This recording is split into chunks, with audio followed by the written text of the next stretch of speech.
With recent shakeups at the NCUA, many of you have told us the future feels uncertain and maybe even a little scary. That's why we invited onto the show the former Director of External Affairs and Policy Advisor to the Chair of the NCUA. She's here to pull back the curtain on the NCUA, give you clarity, answers, and the confidence to navigate what's ahead. Let's start the show.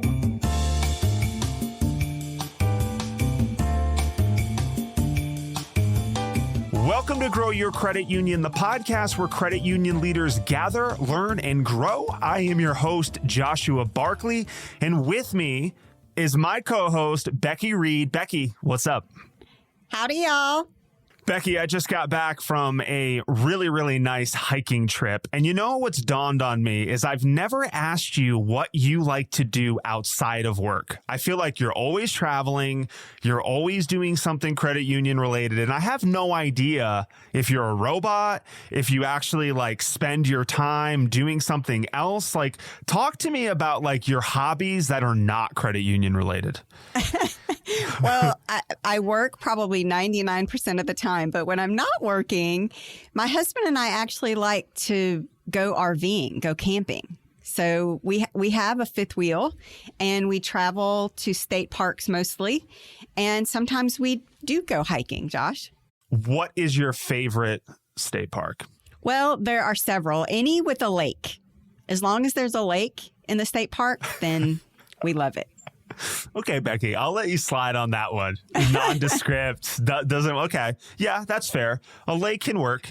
All right, Becky, this is a pretty special episode. We've never done anything quite like this one. So today we welcome the former Director of External Affairs and the Policy Advisor to the Chair of the NCUA, Elizabeth Eurgubian.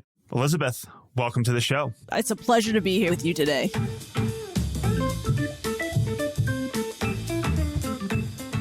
For many credit union leaders, the NCUA can feel a little bit like a black box, especially when it comes to interpreting policy shifts or exam priorities.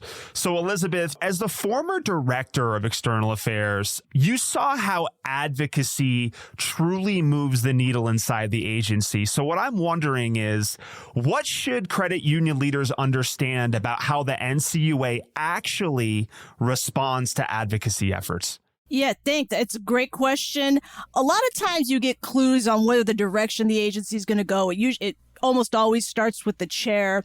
And in the first several speeches the chair will give, they usually have three issues or three main things they want to concentrate on during their tenure. You see it with Chairman Houtman, where it's de novo credit unions, AI, tech issues, some of those issues. And you saw the issues that former Chairman Harper always spoke about, consumer protection, cybersecurity, some of those issues. So you kind of get the tone of where it's going. But then you do have the time where there's rulemakings that come out. Right now we're in a bit of a pause on some of that. But you do have times where there's rulemakings that come out and there's an opportunity for credit unions to participate in the process. So a couple things that you folks may not know that I discovered working there, because I used to lobby the NCUA too. So lobbying the NCUA, and then you go inside the institution, you think, okay, I see how my message is getting through here or was getting through. First of all, they do read the comment letters. They actually do read the comment letters up to the very top. I mean, I think Chairman Harper read every comment letter when I was there.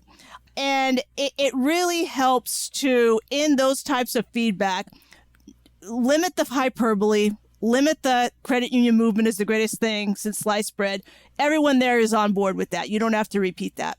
But to actually be as constructive as possible in the comment letters and in any feedback you provide the agency, and provide possible solutions to any issues you see, such as calling out an issue, saying, thank you for the rulemaking. This is the issue we're finding that's a problem. This is how we think you could correct it. Or this is an issue that you didn't address in the proposed rule. You probably should address it because this is the issue that would solve.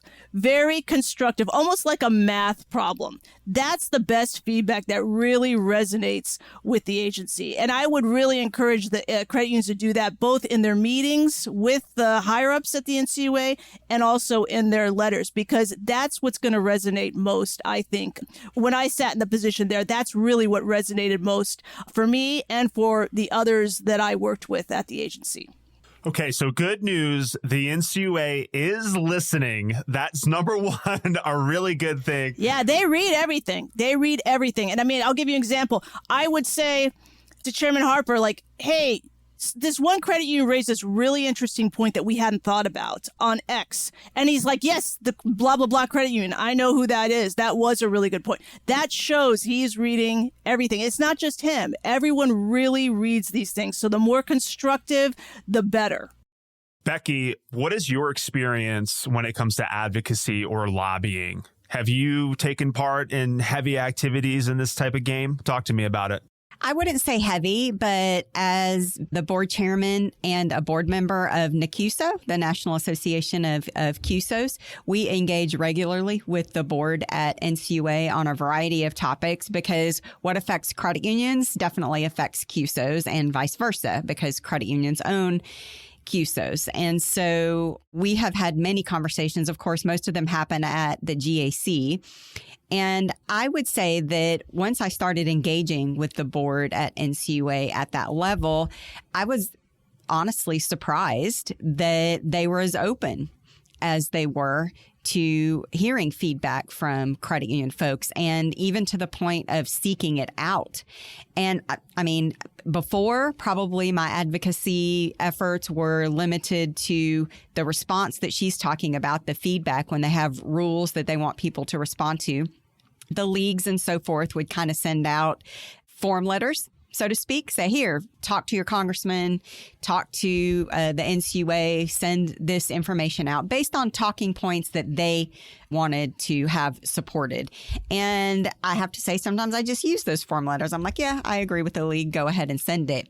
But Elizabeth's comment around, no, the form letter probably is not the best way to communicate with the NCUA. And it's actually really refreshing to hear that they read those things because a lot of times I think you feel like they go into a black hole. Yeah, and I mean, that raises a very good point, too, because I think some entities think they got to write a book report. So I got to read this whole proposed notice and comment. I just don't have the bandwidth to do that. I'm going to let the trade association do it for me. You don't have to do a book report. You can look at this thing for 5, 10, 15 minutes, and if there's something that pops out at you, you could put that issue in the letter and say, look, this issue popped out at us for these reasons. We want you to address it for these reasons, and here's a solution. And then say, we defer to the trade association on all other points. And that's how you get it. So you still get that point in that you're experiencing with the proposed rule without having to do a full-on analysis, which is not expected. Well, and proposing a solution. I don't think that I really thought about that. You can say, oh, here's the issue that I don't like or disagree with or agree with. But recommending a solution, I think that's a novel approach. Yep, do the thinking for them. The more you can help with the thinking, the better.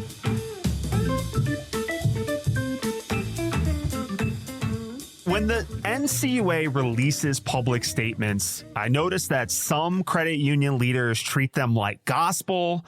Some credit union leaders tune them out altogether. But I'm kind of hoping that there's a smarter, more strategic way to read between the lines and prepare for what's coming, Elizabeth. So please try to help us here. How should credit unions interpret NCUA communication so that they can stay ahead of potential regulatory shifts and whatnot? Great question. I mean, the things you're going to care about the most as a credit union are any regulatory changes because that's going to impact your day to day, and any changes that are supervisory for those that are getting examinations. I always encourage folks to go to the website as much as possible. NCUA has gotten acknowledgement for being really good with their website. We've won recognition. When I was there, won recognition for various things with the website in terms of how we were compared to the other financial regulators. It is a a very easy to navigate website. I always recommend folks to visit it at least once a week to look at updates, look at press releases. Always take a look at the letters to credit unions that are on there and that come out and are distributed through email, and sign up for that email list so you could get things sent to your email inbox and be able to see that in real time. I also recommend folks to look at the semi-annual regulatory agenda when it comes out. This last one in January is probably not as critical. A lot of that's probably not going to happen, obviously, but for next year, it would be something good to look at. And in particular, look at the supervisory highlights. These usually come out in January. Now, here's the trick with the supervisory highlights. It's kind of like if your teacher tells you this is what's going to be on the test, that's what you want to study. Now, you want to study that stuff. Now, let's say there's other stuff to study. Okay, do that if you have time, but really study this stuff. So that's kind of the wink, wink to the industry in the supervisory highlights. Get this stuff right in the compliance side, because this is what you're primarily going to be graded on. So really take a look at that document. Also in speeches, one of the things that folks can read between the lines is when the chairman, who's the spokesperson for the agency, chairman, chairwoman, makes a speech, kind of seeing where their mind is and what they want to concentrate on, because they always put their priorities in the speech. Now, I've heard Chairman Hauptman's statements since he's been giving them, and I can tell you right now, if Chairman Hauptman all of a sudden started talking about cybersecurity issues and protecting against breaches and extra diligence, what that would tell me as a credit union, knowing what I know, is that Chairman Hauptman was just briefed on a national security issue and knows some information that the rest of the industry does not know. And he's trying to alert all of us that this is a threat and that we all have to pay attention to it. So anytime you hear the chair talk even more vigilantly about cybersecurity, you really need to take that seriously, because it's very likely they just got a security briefing.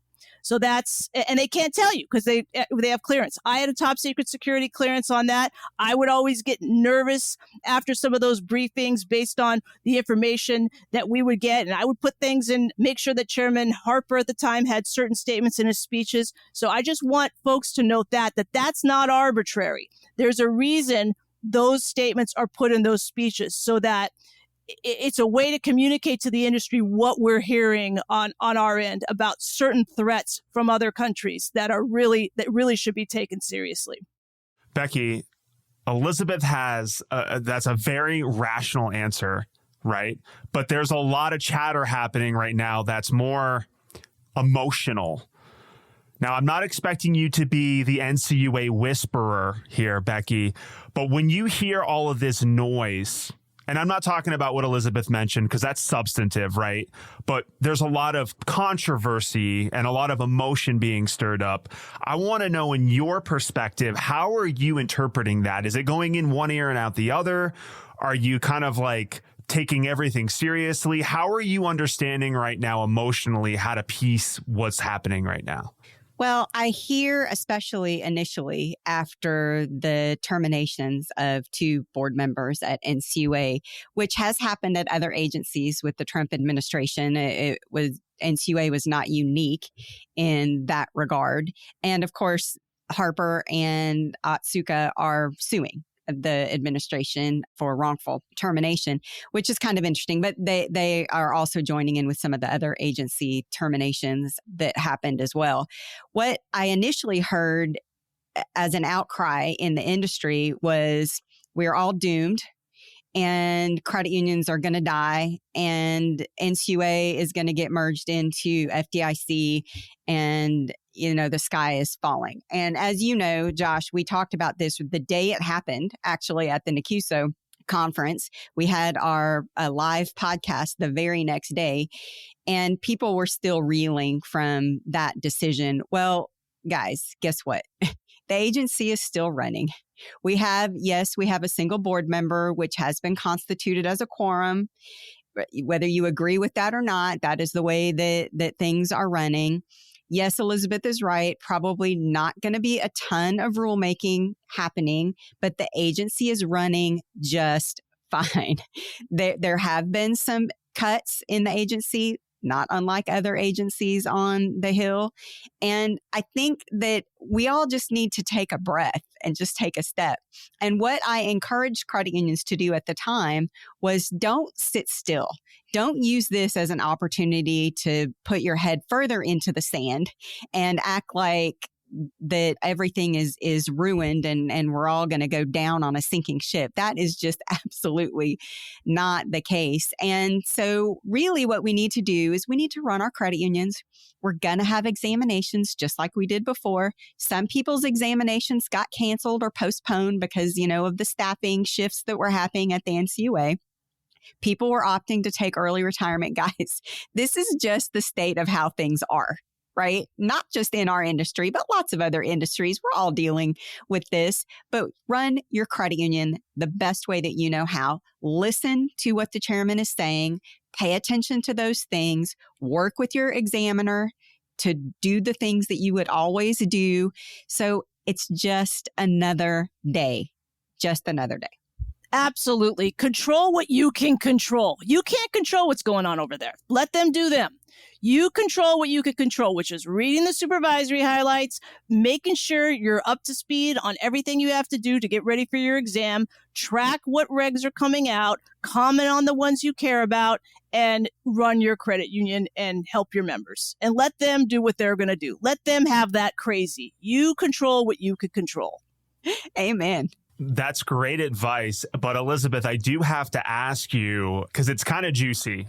I think it would be disappointing if I didn't ask what your point of view is or your interpretation of the NCUA terminations, the board members in particular, because I've heard it from everyone's perspective. But with your insider point of view, how did you interpret that? Did you take it as a sky is falling moment, or give me your sense of this? No, I don't take it as a sky is falling moment. I don't agree with the interpretation in reading the statute. I mean, I'm an attorney too. It's up to a judge to ultimately decide that. I don't think that the way the statute is written, that one person is a quorum. I mean, the intent of the statute really highlights you need 3 members. Only one can be from the credit union industry. There's staggering terms. Only 2 could be of the same political party.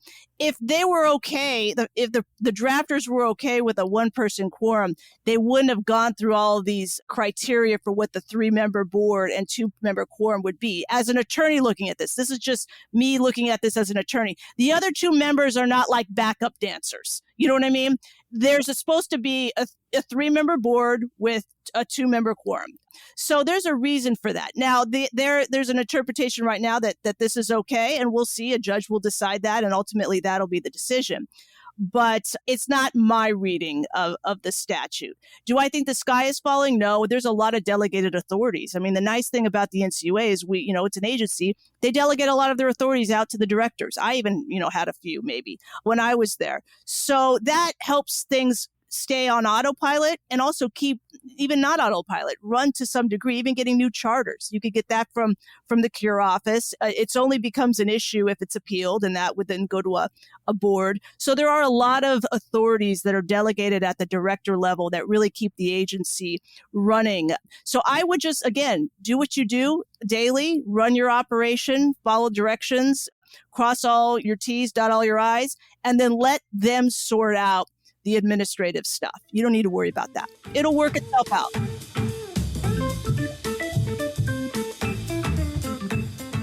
So, Elizabeth, you have a really interesting perspective, having worked at both CUNA and the NCUA.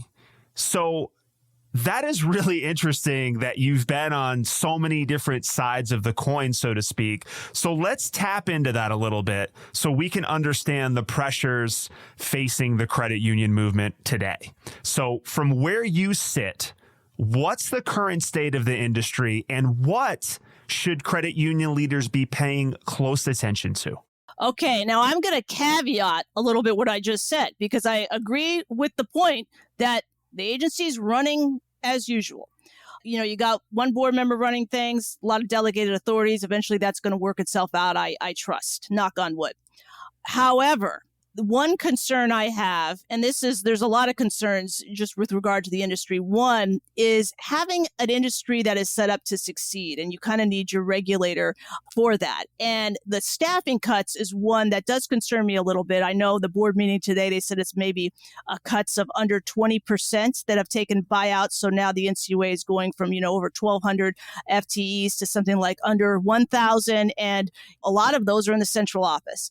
So the one thing I would comment on with the NCUA is, look, we want you to be set up for success, because if you're not, that's a threat to the industry, and that's a threat to the share insurance fund, which all credit unions pay into, or most credit unions pay into. So that's one concern. I want to make sure if I'm a credit union, I want that agency to be set up for success. So there's no big issue someday, like maybe some big cyber issue, some major credit union failure that hits the SIF and really impacts things. And I would push that they be set up so that they could well protect the credit union industry. In terms of credit unions in the future, I think they are at a crossroads to some degree. There's a lot of changes happening, not just on the legislative and regulatory front, but with technology, with how that's rapidly developing, with competitors, with mergers, with credit unions getting larger, more centralized, maybe not as community-based, but still wanting to maintain that identity. So, the way I look at it as, you really have to have a come to Jesus moment where you sit back and say to your internal credit union, what are we trying to do? Like, what are we trying to accomplish? Let's make a list. 1, 2, 3, 4. These are the 4 goals we're trying to accomplish. Now, the environment's going to be what it is. We may fail. We may not be here in 5 years, whatever. But let's figure out the best strategies to accomplish those 4 goals that are the best position us to effectively serve our members and community. And then what ends up happening happens. But at least you have a game plan to work on. And you can pivot to how the environment impacts your credit union and your game plan. But sometimes people don't do the game plan. They just react to what's happening. All the crazy at the NCUA and the environment with their competitors, with this person, with that person. You got to have the game plan. That has to be the thing that you look at that maintains your focus on how best you're going to serve your members in this evolving technological world we live in, and still be community-based, effective organizations. And then as things happen, you could figure out how to maintain that game plan effectively in the ever-changing environment. But don't just respond to the environment. That's going to lead to a lack of focus, which is going to be dangerous for your individual credit union and for the credit unions in general in the financial industry. So it's getting back to your roots, essentially. Know who you're there to serve, what you're there to do for them. Essentially, we're coming back to the fundamentals, as you say, Elizabeth, being proactive, not reactive. Becky, if you had to add and piggyback onto what Elizabeth said, what could you share with us in terms of most pressing issues? How do we come to Jesus moment, as Elizabeth said? Like, what's your take? Well, I have 2. And I have written about them both. So if you go and you follow me on LinkedIn, you'll be able to see the articles I've written about this. One is that this is a really opportune time for us to reimagine how NCUA supports credit unions. There isn't actually a better time to reimagine or reorganize or rethink how NCUA works with credit unions than right now, when we have disruption happening already. And frankly, some of the people who are taking buyouts in retirement may have been barriers to some of the changes that need to happen in the future. Elizabeth is right. Technology is advancing. And in fact, NCUA should embrace some of these new technologies that are available, because there's lots and lots of data from the call report, and AI is a perfect opportunity to mine that data, to analyze that data, and provide greater insights quicker than any examiner has today. So NCUA should really double down on utilizing technology, and the technology their credit unions are implementing, they should be able to use that too. For example, no one at NCUA is able to buy or sell cryptocurrency. Well, that's silly. The Stablecoin Genius Act just came out on the floor, I think, in the House. Well, that's going to become law. And you're telling me our regulators don't have an opportunity to interact with it? Well, that's silly. So we need to, as an industry, I think, stand up and say, we want our regulator to be a partner with us, to support us and help us, because a lot of times it's been adversarial. But yes, there are compliance things that we all need to do, but let's work on them together. The second thing that I would say is I believe speed is the new scale. Everybody in the credit union space and in the banking space too, let's be honest, is looking at getting bigger. There's all these mergers, there's all this consolidation happening. And the reason for that is because we think that we can't afford the latest and greatest technology without being giant. And that is simply no longer true. So if we want to double down on our roots, if we want to actually serve the communities in which we were created to serve, then smaller, more nimble financial institutions are probably the better way. What that means is small credit unions make decisions quicker, enable fintech technology faster than the big ones. That's how we win. And to double down on your point, Becky, I think what you said was very profound in that you do not need to be big to be technologically savvy or innovative quickly. As you know, I've mentioned this before several times on the show. People are probably sick of hearing it, but the hackathon with the 3 students, if 3 students fueled by Red Bull and pizza living on their parents' bank accounts can develop that type of technology like they did in a 30-hour period, you can do it as a $200 million credit union or a $100 million credit or even a $50 million credit union. It's possible. You don't need to, especially now with AI tools, like the technology is such. I read something last night that there are some AI companies that are like, they did their revenue per employee. It was like 1.6 million. You're going to see giant companies with like 5 people. Yep. So the notion that we have to be large to scale technology is not true. So Becky, Elizabeth had a bomb point and you also threw another grenade on top of it. So kudos to you. Final thoughts. Elizabeth, based on our conversation today, what are thoughts that you'd like to impart to our listeners? Well, I think Becky said some great points, and I really agree to really look at this as an opportunity. Again, figure out what it is you want in your credit union. What are your goals? How best to serve your communities and your members? And what makes you happy as a credit union? Where's your energy wanting to be directed? And what tools can you use to make that, enhance that?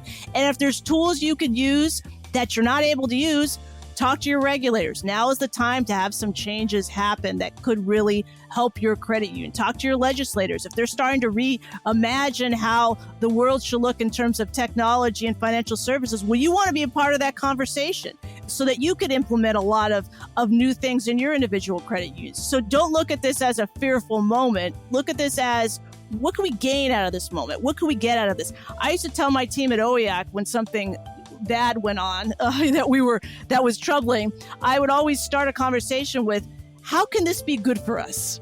And we would have this conversation like, there's always a way that lemons can be lemonade. Like, how can we make this lemonade? And I think folks should really start thinking about those ways. That I'm not saying ignoring potential hazards. You always want to be prepared for that. I'm an attorney. That's what I'm trained to be prepared for. You always want to be prepared. But I also think you got to ask that question. How can we turn this into a situation that we could capitalize and grow and be even better servers for our members? And it's a paradigm shift. And I think credit unions really need to start thinking more like that.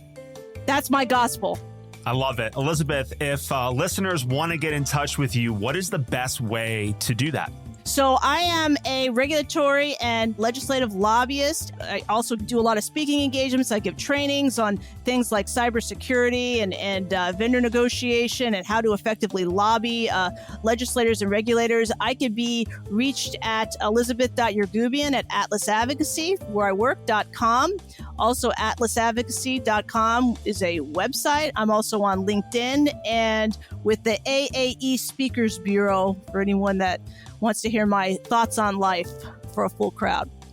Becky, final thoughts. now is the time to lean into change. I was recently at a conference and I'm talking to finance folks, and no one in the room had heard of the Genius Act. That's concerning. So here we are talking about something that is going to revolutionize the financial services space. It's going to start with payments. And no one in the room, and usually payments are under finance, and no one in the room even knew what the Genius Act was. So I think that as an industry, we probably need to be paying attention a little bit more to some of the things that are happening around us. I think sometimes we tend to be staring at our belly button a little bit too much. So my final thoughts are just look out there. It's a big world, and there's lots of opportunity for us if you just open your eyes. If listeners want to get in touch with you, how do they do that? LinkedIn is the best way. LinkedIn, if you want to hit up Becky Reed. Listen, everybody, I want to thank our guest, Elizabeth Eurgubian. I want to thank my co-host, Becky Reed. And I want to thank you, our listeners, for continuing to support and listen to another episode of Grow Your Credit Union. If you like the show, please follow us on your podcast player of choice. Share it. And if you want to be a guest or you would like to talk about sponsorship opportunities, head to growyourcreditunion.com to learn more. Thank you for listening, and we will see you next time. Take care. Bye-bye.